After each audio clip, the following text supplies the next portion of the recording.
Alright everybody, dancingsean here to continue coverage of The Boys, the Amazon superhero show. We're into season 2.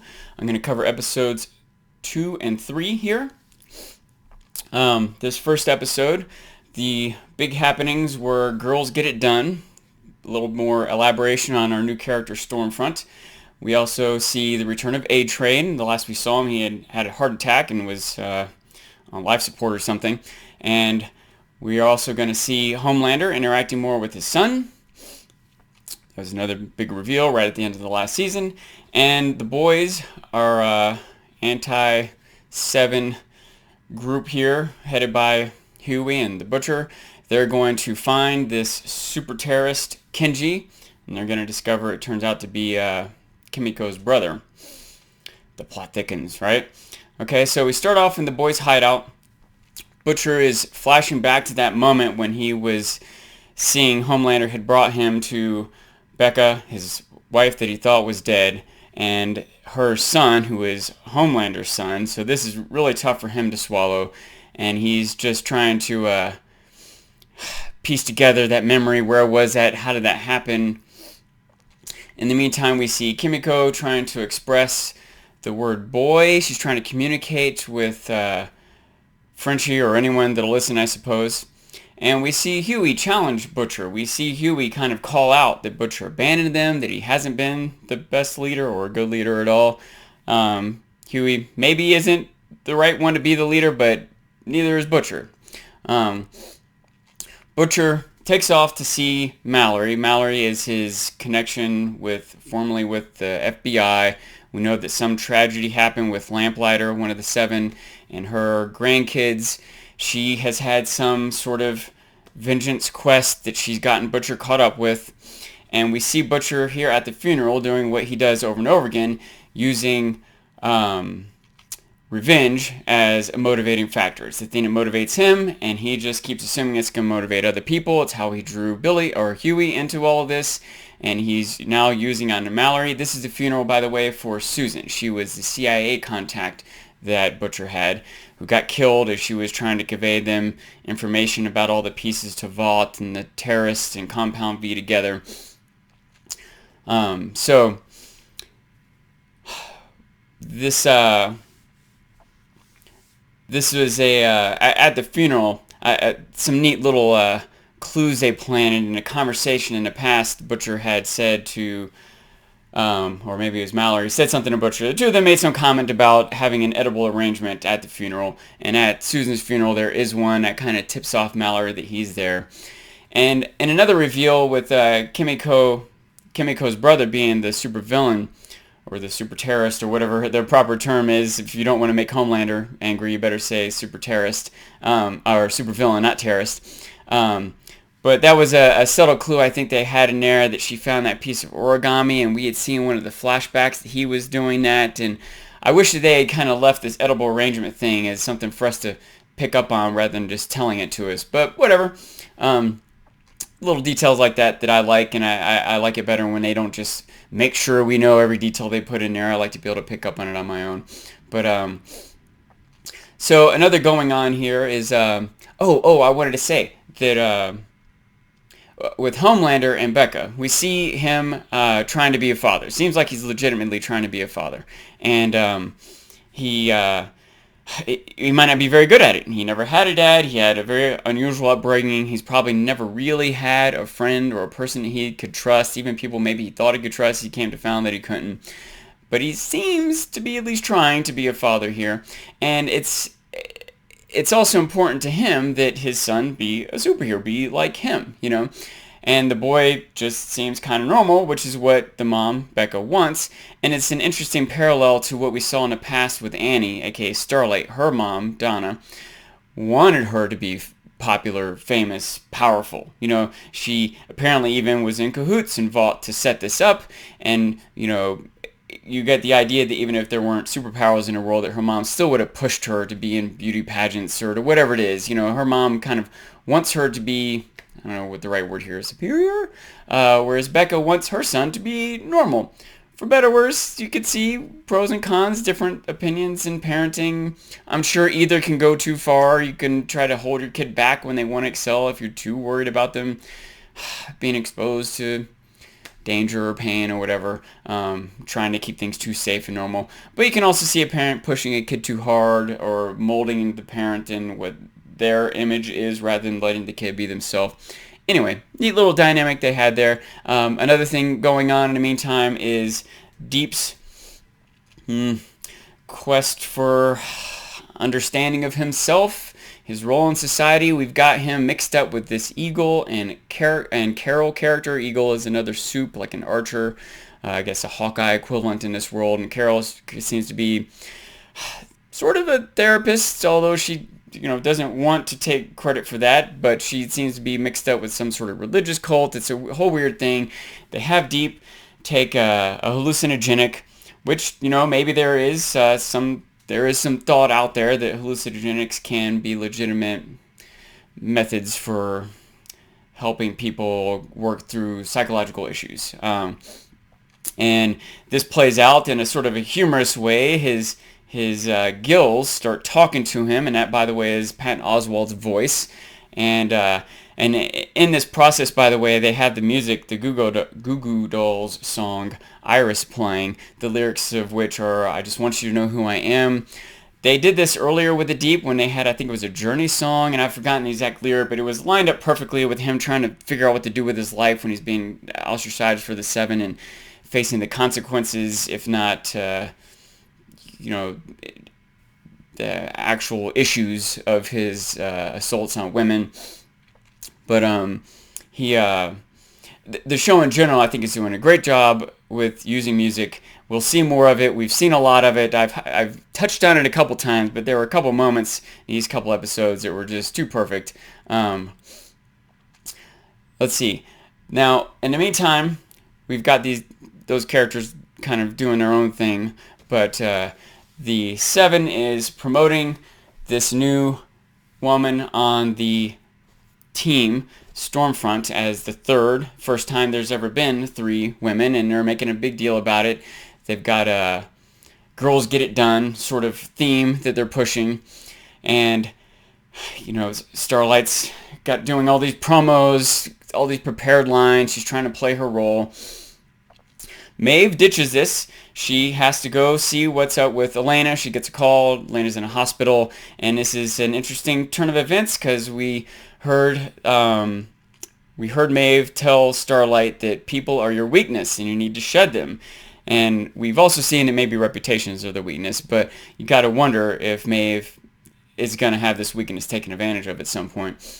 Stormfront goes off script, kind of like Starlight did. Stormfront is a little bit less bought into the party line in the first place. She doesn't have the same sort of process of realization that Starlight went through. She already is kind of suspect of all this, and maybe that's part of why she was recruited.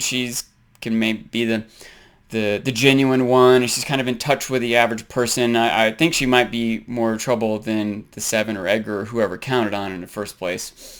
And we had a neat little confrontation between Stormfront and Starlight, where Starlight's wanting to relate to her, Stormfront's not having it.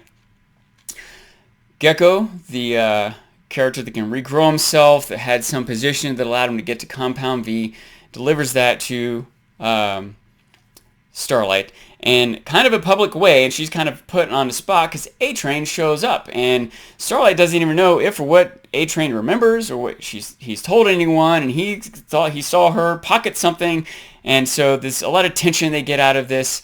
Another neat little moment in the interactions in this sequence was Stormfront talking about Pippi Longstockings being the greatest superhero, which is interesting because whether it's due to marketing or sexism or whatever, but we think of the great superheroes as Superman, Batman. They work in Wonder Woman here and there, but Pippi Longstockings is just a little girl, and she has all the powers of Superman. It's neat that that's the one that Stormfront is looking up to, that they kind of bring that character out that usually most people barely even have heard of that character. Another neat little thing I like, they make a point that they don't have pockets. Starlight has a hard time hiding his Compound V. Stormfront's carrying around a backpack, and it's a common issue that women have, and it makes sense with the superhero costumes. It might even be more of an issue. I think it's neat. Kind of makes the characters a little bit more down to earth. That they have to have stuff that they carry around with them, even if they have superpowers, even if they're celebrities or whatever. Neat little moment. So we get to the breakdown, the actiony moment when the boys have tracked down this super terrorist, and Kimiko and Kenji is his name, have a little debate amongst themselves. He temporarily escapes when they get him cornered, and Huey, it's an interesting moment because Butcher seems so hell-bent on revenge, doesn't acknowledge that Kimiko is part of the team or that she might care about her brother, and the boys kind of side with Huey for a moment here. Butcher gets them to maintain an allegiance as a group by revealing that Beck is still alive, and this is what's pushing him, and I guess they still feel some desire to help him, but they also feel like he's maybe going too far, and Huey's been right that he's not being the best leader. And then this conversation with Kimiko trying to bring her brother back into things, it's interesting that we kind of see that they were just kids living a life that just get caught up in these wars and corporate conspiracies and acts of terrorism, and it's just awful to see some of the effects that the battles of the powers that be have on the innocence of the world. Anyway, boys show up. They get Kenji, and frickin' jerk that he is, Butcher sucker punches Huey. And Butcher's the big, bad, experienced, macho dude, and Huey's the skinny, new guy. Sucker punches in general are kind of a messed up thing to do. Like, in reality, if that happens, in the movies, they just like, they get knocked down, and maybe they bleed in their lip or something. But in reality, you knock teeth out, you break noses, you give concussions, you cause eye damage, neck damage. There's all kinds of things. It's no joke to be punched, and especially a sucker punch. I mean, anyone who's like had their head whacked or maybe been in a minor car accident, it's not just, you don't just hop up and jump in a car and drive off. You're stunned. You might have to go to the hospital. You're going to be feeling it for weeks, if not the rest of your life, when you get injuries like that. All that aside, whatever, I'm rambling. There's plenty of action nonsense in these shows. I guess I'll just have to deal with it. But it's still such a jerk move for him to do that. It's such a bully thing to do. Like, even his reasoning behind it was, you're getting in between me and my woman, but Huey didn't know he was getting between him and his woman. Butcher is just being violent and vindictive and unfair in so many ways. And sure enough, cue the music, Psycho Killer. A lot of the music in the show has been classic rock, 70s, 80s stuff, and anyone, I can imagine maybe a newer generation isn't as familiar with this song, maybe underestimate how well known this song is, but the Talking Heads song, Psycho Killer, perfectly matches this moment of Huey just being hit by the Psycho Killer that he is on a team with, has to go along with, and the lyrics specifically at that moment are, I'm tense, I'm nervous, I can't relax. It was perfectly timed use of music, which I've said many times it's one advantage. Obviously, I don't want to downplay the value of books, but one advantage that film, TV, movies has over books is you get to have things like music incorporated. There's no performance in a book. There's no music. There's no lighting in books. When you get to film, you get to incorporate all these different things, and I appreciate when a show doesn't, and The Boys is definitely doing it. So that ends the moment. That moment ends the episode. We move on to episode 3. And in this one, the big happenings are the Compound V story breaking. That knowledge that we've seen the bits of reality of kind of comes to the forefront of the world. And we see a big showdown between the boys and the Seven. I think it might be the first time we've seen all those groups kind of coming together, at least in so many of them in such close quarters. Starts off again with a great music moment. The Billy Joel music. From the beginning, Huey's a Billy Joel fan. It's been very integral to his character and the music and the construction of the show. And here it is again, the song, You're Only Human in This World of Soups. It's perfect. And the lyrics, you're having, not exactly quoting, but something along the lines of having a hard time, you're getting a bad reputation, you got to find your second wind. And this inspires him later in the episode to send a message to Starlight telling her that she's his second wind. Kind of corny, but Huey's kind of corny. Another little musical note I want to make here is that Mother's Milk is representing music I'm a little more excited about with his Wu-Tang shirt he had earlier. Now he has a Public Enemy shirt on. I wish we'd get some more of that side of the music. Maybe if we get a more Mother's Milk-centric episode, we'll see. So, in the beginning, the boys are on a boat on the way to some sort of rendezvous to turn over this super terrorist that they've got. Somehow they've got Kimiko bought into the idea of turning him over. She might not really understand what is in store for him. I'm not quite sure how to explain it. She can't communicate very well, so but that's what is being set up here. Butcher on a phone call again with Mallory gets a tip about another character that maybe we'll see more of Liberty. And the other thing that happens here is Huey sucker punches the Butcher, trying to get him back. Now, I understand why he did this. I'm kind of disappointed in it, and I still don't think they're really even. I think that Huey punching Butcher is not the same as Butcher punching Huey. It's kind of like Mike Tyson walking around punching people saying, hey, I don't care, you can punch me back. It's not even. Butcher hurt Huey. Huey would have to hurt Butcher. So if Huey hit Butcher in the head with a lead pipe, okay, maybe then they'd be even. I hope he doesn't. I don't want him to fall to the same level as Butcher, but I understand how helpless he must feel and how angry he must feel and why he would do that. And on some level, I can see that maybe Butcher and the other boys might, I don't know, be impressed that he took action, stood up for himself or whatever. I'm not sure quite how I feel about that take, but one way or the other, that's the way it goes. Now we have a segue to a breaking news story, Compound V. The fact that it's a drug that the Supes are using, or that has been used by Vought to create them as children. They weren't born that way. And there's all sorts of fallout from this. And as you can imagine, there would be.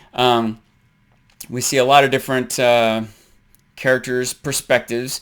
A-Train confronts Starlight because he knows that she had that sample. She's already suspicious the way she let Huey go. A-Train knows that and maybe is kind of holding that over her. She also, is responsible, I guess, at least partly responsible for Deep being ostracized for the 7. And really, the Deep is responsible for it, but Homelander's blaming Starlight. We see the Deep talking about the struggles in his youth of these powers. To him meant he heard the cries for help from fish, and you can imagine that must be a weird, awful, terrible thing for a kid to go through. You might be thinking you're going crazy, just being faced with this suffering. The world doesn't care. Never mind, he clearly has self-esteem issues, and the gills, he feels weird. He doesn't accept himself or whatever, and he's kind of blaming Vought for having put him through this. The boys celebrate. Butcher's not happy about it. Butcher's like, yeah, that's nice. One thing at a time. Let's deal with the super terrorists we have in a boat. Things can go crazy. Of course they do. The other boys kind of give Huey props for this. But it is interesting that Huey is a little... And I don't know if I'm reading too much into things, but Huey was like, hey, I think Starlight did that. And Frenchie and Mother's Milk are like, you did this? He's like, yeah, I guess, I think. But Starlight must have. I don't know. And Starlight never specifically takes credit. Now, she doesn't really have a way. There's no one she could say this to. She's not even with A-Train, she's kind of toes the line between denying it and taking responsibility for it. I don't know, but I just can't help but wonder. We just didn't see it on screen, so I don't know when it happened. But I can't help but wonder if some other entity was involved with this leak, if you will. Maybe even Edgar knew that it was going to be leaked eventually and he'd rather get out ahead of it and control it. I'm not sure. Not sure if that's true or how that might be revealed, but something I was just speculating on. Going back to Homelander with his family, we see him pushing his son. We see him like, I'm your dad, I'm here, you're going to be a superhero whether you like it or not. And he pushes his son literally off the roof, expecting him to fly. He just falls, gets knocked out. We do see that Ryan does have powers. He pops up and knocks Homelander down when Homelander's kind of threatening Becca. His eyes glow. We saw a hint of that in the past. But it still seems like Becca wants him to just be normal. It seems like he does too. And Homelander is just trying to force this quote-unquote normal family, just sitting at the breakfast table, kind of instructing Becca and Ryan what to do, how to be good, like let's have pancakes, more syrup please, and they're just doing it out of fear. It's such a weird scenario. Again, it's just I feel like I'm watching a horror movie almost every time Homelander's on screen. And he does kind of reveal in a confrontation with Becca that I don't know that he's not going to just go away. That this is his thing now, and she just doesn't know how to deal with it. It's all very tense. So as the boys' plans start to fall apart, the Kenji character, he escapes. Butcher stole this boat, so the cops come looking for it. Their helicopter gets knocked into water by Kenji. They've got to scramble. And this is where Huey sends out the message to Starlight.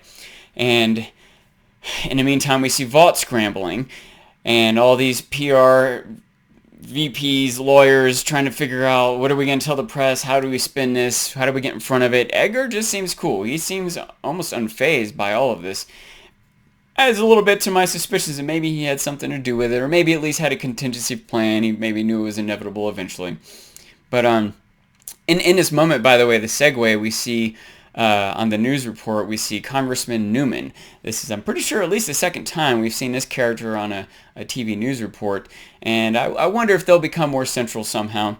Edgar goes to visit the Seven, and this is an interesting confrontation. His sort of spin here, because he sees, apparently he's got some, not surprisingly, some inside scoop to the happenings of law enforcement, because he sees this helicopter crash in a boat and the super terrorists, and assuming he didn't have any control over this actual situation and he simply knows about it, either could be the case. But his idea is to regain the narrative of the media by having the Seven go capture this super terrorist, and that'll divert attention away from the Compound V, whatever past conspiracy, however the soups were made. Look, we need them. They're going to save us. They're the good guys. There's bad guys we got to worry about. Vault's not the bad guys, right? But Homelander is still kind of trying to put his foot down, and he went to Edgar earlier, and Edgar, they butted heads, and Edgar seemed to come out ahead by telling Homelander, look, I don't need you. Vault is a pharmaceutical company. You aren't really our product. We don't need the saving. You need us. We're here to promote you. Homelander backed down for a minute, decided to focus on his son apparently, but at this moment, Homelander's switching the angle around. He says, actually, we don't, you're right. You know what, you are a pharmaceutical company. We're the Seven. We're going to take this on our own. We're not going to go capture the super terrorist to save Vault. We're doing it because we're the Seven. We're the superheroes. This is our role. We're not doing this for you, Edgar. You deal with your own issues. So Homelander seems to maybe have reasserted his position of power over Edgar. We go again to Carol and the Eagle trying to, I guess their claim mission is to get the Deep back with the Seven. And at least part of that might also be to get him into their religious cult, and maybe the religious cult having a member of the Seven is good for them. It's hard to know all the behind the scenes. I suspect that the Eagle is also being manipulated and doesn't truly understand what's going on here. But one way or the other in this discussion, we hear a reference to Alistair, who is, I don't remember he's the head of the 15th chair, some weird title he has in this cult that they're in. But I wonder if that'll be a new character. But Carol tells Deep, hey, this is it. The Seven are mobilizing. There's a super terrorist. This is your time to make your move. So, we've got the Seven, the Deep, and the boys converging over this super terrorist. The Deep uses his powers to get these sea creatures, I guess some sharks and a whale, chasing down the boat that the boys are on. And for once, I thought that maybe the animal violence that they're having here might have some deeper meaning and not just be the butt of a joke or an excuse for more violence. I suppose it's better to be violent against animals than against humans, but the show's plenty violent against humans too, but I guess it's mostly bad guys who are doing it. I don't know, I go back and forth. I wouldn't like this show so much because it seems fundamentally to be promoting, good morals. That the characters that are egotistical, prideful, greedy, those are the bad guys. The characters that are honest and truthful and try to do the right thing, those are the good guys. Okay, good stuff. Now they've got some great characters and some subverting of some tropes, of course.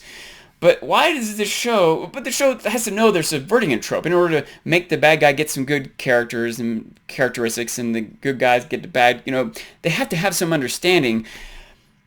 But I don't know, they're still in the promos for the show, they still have Starlight in her bikini outfit. You know what I mean? And they still just want to kill animals just to be violent, as far as I can tell. I thought maybe there would be some parallel or symbolism to Jonah and the Whale or Pinocchio here. But I just can't really find it.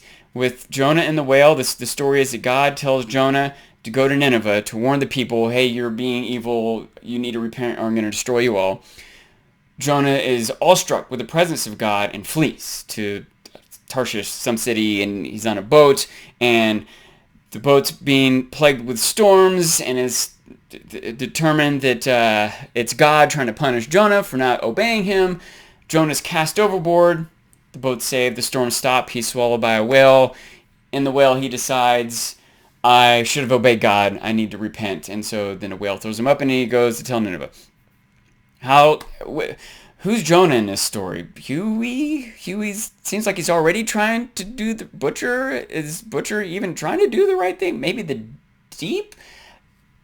It's Huey that ends up in a belly. Almost all of them end up in a belly, except for, I don't know, maybe it's Pinocchio. So Pinocchio, he goes with other boys to the island of pleasure where they smoke and drink and gamble, but really it's a trick. In the island of pleasure, they're going to turn them into donkeys and make them slaves. And Geppetto's gone to rescue Pinocchio, but he got swallowed by a whale. Then Pinocchio escapes the island and gets himself swallowed by the whale to rescue Geppetto.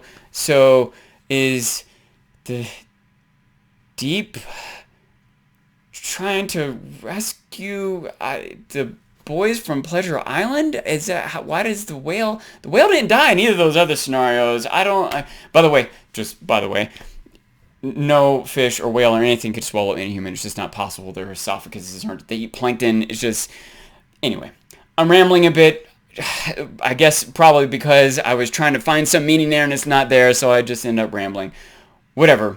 The 7 show up after the boys have crashed their boat in. By the way, Butcher again, just doubling down. When he sees the Deep show up and the whale in the way, rather than slow down, be careful, turn away, find a different path, he just charges forward. And even if Butcher wants to be reckless, brave, whatever you want to call him, he's forcing everyone else in a boat into it also. It's just completely unfair of him to impose his will and take the risks he's willing to take, force everyone else to take them too. But they all make it. Huey's about had it. Mother's Milk is dragging him along. A good little speech there. Mother's Milk warns Butcher. He's like, look, Huey's your canary. And for anyone who maybe didn't get that reference, they used to use in the old days when they were the idea of mining caves and stuff like that. They knew enough to know that sometimes there might be poisonous gas down there, so they would take a canary or a bird, and if the bird died, okay, if the bird dies, we're going to die. That's how they know, and Butcher's telling him, look, if you let Huey die, you've gone too far. So when the 7 arrive, I appreciate the different reactions they have. Black Noir, who earlier we saw break down in tears as a response to the realization that he was kind of made. His whole life has been manipulated by Vought. It was interesting to see him. We've got no dialogue. He's the character we've gotten least knowledge on. So to see him have such an emotional reaction, and he seems distraught by the whale too. As I appreciate that he recognized what a tragedy this is. Starlight hasn't forgiven the Deep. The Deep is making an attempt to make amends, explain himself, to show his regret. And it seems genuine, but Starlight is still understandably angry, not accepting forgiveness. Homelander doesn't care about any of this. He just wants to go get the terrorist. Stormfront recognizes, as a good leader, hey, we need to address people's emotional concerns here. Homelander is frustrated, lets it go. And then Homelander goes on to shame the Deep. He's like, hey, your gill showing, it's gross. Clean that up, a Deep trying to grow, trying to accept himself. his role model, like, you know, as I suppose his leader of sorts, is putting him down for being different. It's so awful to see what has happened to Deep. Again, it's really weird, his character, that we want to hate for how his initial presentation came to us, but it seems like they're also trying to make us understand him better, feel bad for him. It's weird. I appreciate the shows making me think, at least. So in the storm drains, we see a montage of different happenings. We see that Homelander is recognizing A-Train's heart struggles. We see Huey and Starlight run into each other, but Starlight can't start this conversation because super hearing Homelander might hear, so she blasts him. Homelander, sure enough, shows up, tells her to kill him, says he'll kill them both if she doesn't kill him. And so Butcher finally does the right thing, I guess, kind of this one time, and unleashes Kenji onto Homelander in order to save Huey and Starlight, I suppose.